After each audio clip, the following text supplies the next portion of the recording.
মানুষের মুখ দিয়ে যে সব কথা বের হয় সেগুলোকে ধ্বনি বলে। মানুষের মুখ দিয়ে যে সব কথা উচ্চারিত হয়, যে সব কথা বের হয় সেগুলাকে ধ্বনি বলে।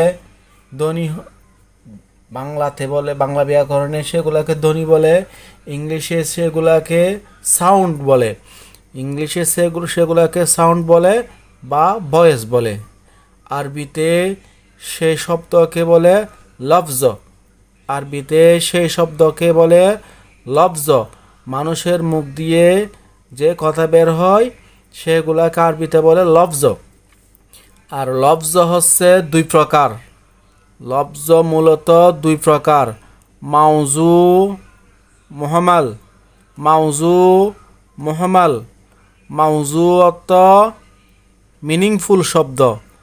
মাউজু অর্থ মিনিংফুল শব্দ, বাংলাতে বলে অর্থবোধক শব্দ।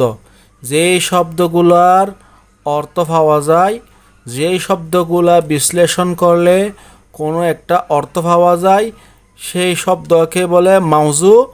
যেই শব্দকে বিশ্লেষণ করলে কোনো অর্থ পাওয়া যায় না, যেই শব্দকে বিশ্লেষণ করলে কোনো অর্থবোধক শব্দ পাওয়া যায় না, সেগুলোকে বলে মুহমাল। ইংলিশে বলে মিনিংলেস। ইংলিশে বলে মিনিংলেস। মাউজু, যেমন আমরা একটা উদাহরণ দিতে পারি।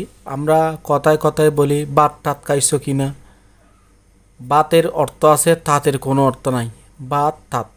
মাছ টাছ, মাছের অর্থ আছে, মাছ বলতে মাছ, টাছ বলতে কোনো অর্থ নাই। মাছ টাছ, বাত তাত, গাছ টাছ। তো গাছ টাছের কোনো অর্থ নাই, সেজন্য টাছটা হবে মুহমাল, গাছটা হবে মাউজু।